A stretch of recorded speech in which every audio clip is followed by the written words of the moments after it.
Gracias a Alfredo por esta calurosa presentación.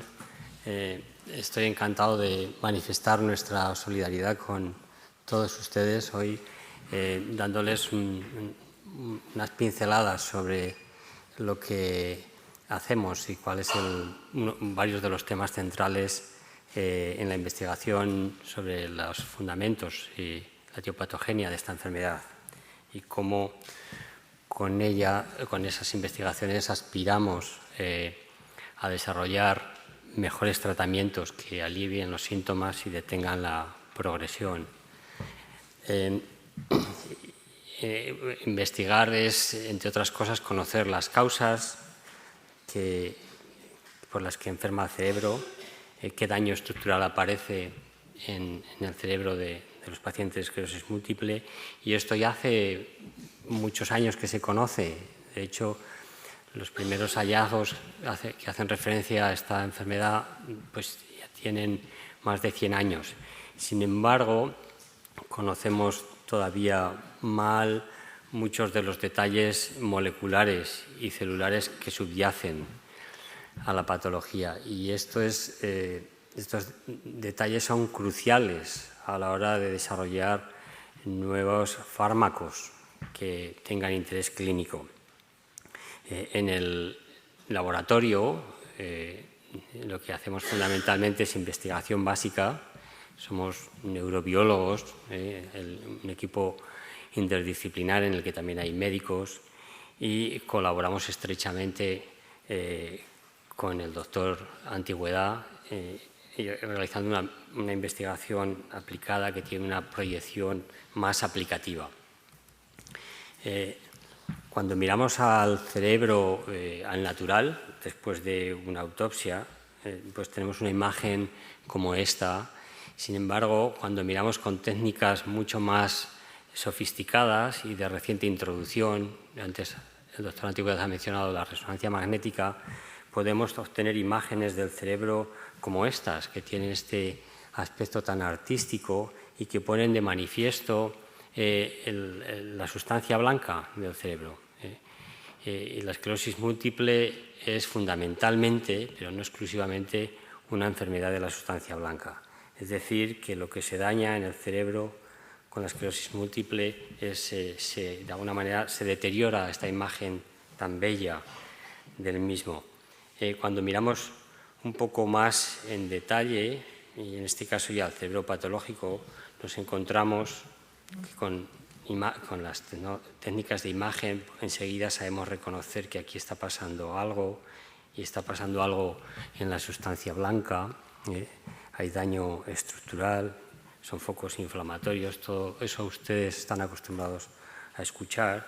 Y cuando miramos en una autopsia de alguien que falleció probablemente por otras causas que nada tienen que ver con la esclerosis múltiple, lo que observamos son estas manchas, bueno, más que manchas, estas calvas en un terreno oscuro, que es de nuevo la sustancia blanca, y ahí es donde se produce el deterioro, ¿verdad? Todo eso ya lo conocemos. Sin embargo, el cerebro tiene mecanismos que no están todavía bien conocidos, pero que han abierto una línea de investigación muy interesante para solventar, al menos en parte, este daño que vemos aquí en esta calva blanca y producir esta especie de sombra, haciendo un intento de reparar. Es decir, en definitiva, el cerebro es capaz de regenerarse de forma limitada, y donde había dejado de haber mielina, estamos hablando de desmielinización, generar en parte al menos y compensar por ese daño estructural. Cuando hacemos zoom en el tejido nervioso y pintamos con un dibujo más o menos artístico lo que nos encontramos en él, pues observamos pues, que las neuronas, que son fundamentales para la función nerviosa, pero también vemos que estas neuronas tienen unas ramificaciones que llamamos axones, que son auténticas autopistas de la información por las que discurren las decisiones que ha tomado esta célula. Y estas autopistas, estos axones, con objeto de transmitir la información de una manera mucho más rápida, muchos de ellos están envueltos, aislados, en una capa, una vaina que se denomina de mielina y que fabrican estas células que se llaman oligodendrocitos.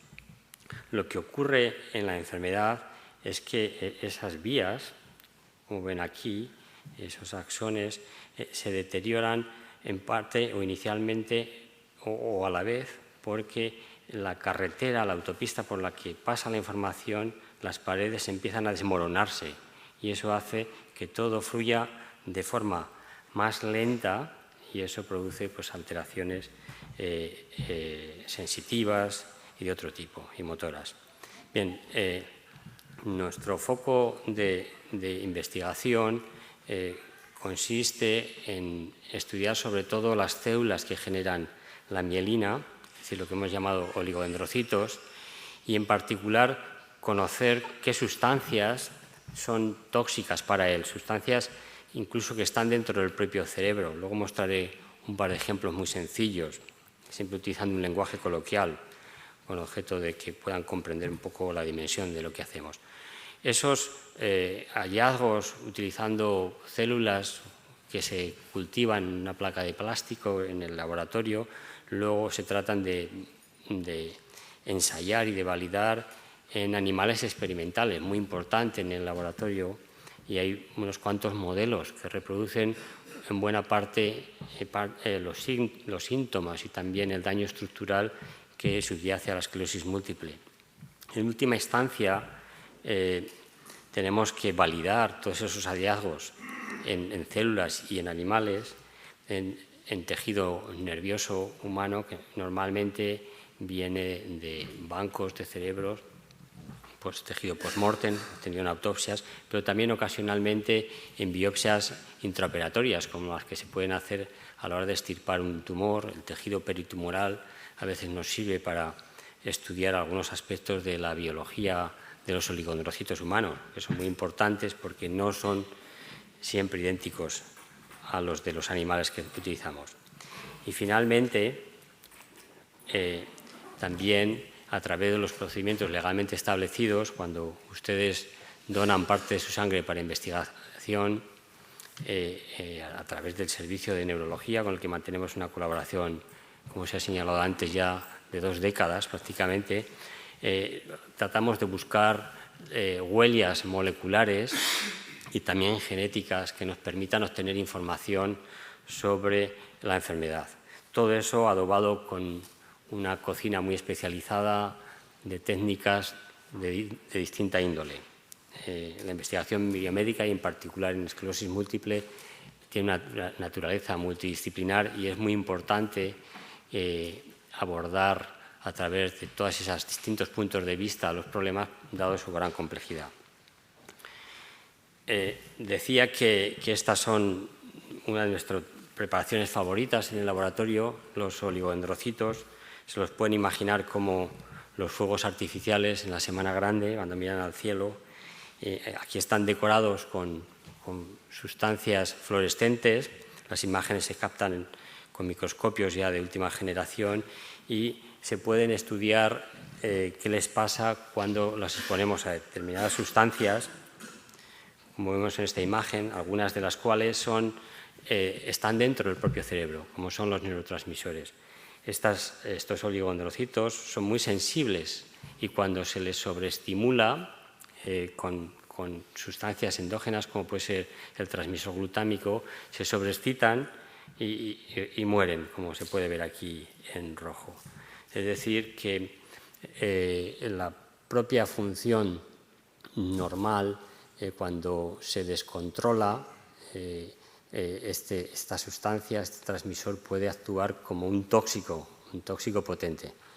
El glutámico, probablemente han oído hablar ustedes del mismo, es una sustancia que se utiliza también para sazonar las comidas en los restaurantes chinos, pero no por eso se tienen que alarmar. Comer en un restaurante chino no ofrece ningún riesgo a contraer la enfermedad, puesto que el cerebro es lo suficientemente inteligente como para no dejar que el glutámico que está en la sangre, una vez absorbido en el intestino, atraviese la barrera hematoencefálica y produzca daño al cerebro. O sea que por eso no nos tienen que alarmar. El caso es que una vez que hacemos este tipo de estudios en células, pues decía antes que examinamos la idea obtenida o los resultados, lo validamos en un banco de pruebas un poco más elaborado, que son animales experimentales, en los que tenemos buenos modelos. En particular, se utiliza un modelo en el que se inmuniza a los animales con un componente de la propia mielina. Los animales se ponen enfermos, desarrollan unos síntomas que se pueden cuantificar, como se ve aquí, y podemos contrastar el desarrollo de esos síntomas con el uso de sustancias que bloqueen, por ejemplo, la acción de la sustancia que les mencionaba antes, el glutámico, y observar que efectivamente hay una mejora en los síntomas de ese animal. Este tipo de estudios y este otro que les pongo como ejemplo, utilizando en este caso otra sustancia que tiene naturaleza antimalárica, se utiliza para combatir la malaria, pero que también tiene otros efectos sobre el sistema nervioso central, como atenuar los estímulos recibidos por otro neurotransmisor, que se llama, en este caso, ATP, pues, y de nuevo produce el mismo efecto, una mejora. Vemos aquí que los síntomas en estos animales son menores, aquí en verde. Este tipo de estudios, digo, complementan de alguna manera la fase que llamaríamos preclínica de la investigación. Una vez producidos estos desarrollos, lo que se suele hacer, y estos hallazgos están, entre otras cosas, protegidos bajo patente, es entrar en contacto con la siguiente fase de la investigación, que son las grandes compañías para el desarrollo ulterior y, en el caso que sea apropiado, pues entrar en fase clínica, ¿no? Término con el que ustedes, entiendo, ya están también familiarizados. Cuando ustedes donan una muestra de su sangre, bien sean enfermos o sean controles, los controles también son muy importantes porque son el estándar con el que tenemos que comparar los hallazgos que hay en un paciente. Lo que hacemos es, a través de los mecanismos legalmente establecidos, que están tremendamente regulados y por supuesto siguiendo todos los parámetros de confidencialidad, y con las muestras tan codificadas nunca sabemos de quién vienen como debe ser. Entonces, lo que hacemos es, pues, separar el plasma de las células y hacer estudios de distinta índole con objeto de encontrar, pues, qué sustancias hay alteradas en el plasma o en el suero, dependiendo de la preparación que queramos utilizar, y qué alteraciones en la expresión de los genes aparecen, y obtenemos sellos moleculares como esta especie de código de barras, en el que cualquiera de ustedes puede comprobar que lo que se ve en los controles, en las 3 hileras izquierdas, es distinto de lo que se ve en estas 4 hileras de la derecha, que corresponden a muestra de sangre de pacientes, y vemos, por ejemplo, aquí, que llama la atención que hay determinadas señales que están alteradas. En definitiva, todos estos estudios, sin entrar en detalle porque no es el día, lo que generan es conocimiento fundamental y básico de cómo mueren las células que fabrican la mielina en esta enfermedad desmielinizante, la esclerosis múltiple, y también cómo evitarlo. Además, nos permite el desarrollo de marcadores moleculares y genéticos que pueden tener interés para el diagnóstico y el pronóstico en cada caso, porque es una enfermedad que, como ustedes conocen, cursa con una gran heterogeneidad. Cada paciente es distinto. Y, sin duda, descubrir nuevas dianas moleculares que han de ser útiles para el desarrollo de fármacos que tengan un mejor actividad terapéutica que los que tenemos actualmente. Obviamente, la caracterización preclínica de las moléculas que protegen del daño es crucial, y eso completaría, como decía antes, los estudios preclínicos. Las personas que hay detrás de todo este trabajo aparecen aquí, a la izquierda, en nuestro laboratorio en la Universidad del País Vasco. Por supuesto, mencionar nuestra colaboración estratégica con el doctor Antigüedad en el Hospital de Basurto y sus colaboradores. Indudablemente, este trabajo ya no se puede realizar si no hay múltiples colaboraciones internacionales. Aquí he señalado 2, y en particular un banco de cerebros en Holanda, que nos suministra tejido post-mortem. Y la financiación, todos estos estudios son carísimos, es crucial señalar la que proviene del Instituto Carlos III a través del organismo que se llama Cibernet, Centro de Investigaciones en Red para Enfermedades Neurodegenerativas, el convenio de colaboración con el Servicio de Neurología del Hospital de Basurto y, sin duda, el apoyo incondicional de la Universidad del País Vasco con su financiación y también del propio Gobierno vasco. Gracias por la atención.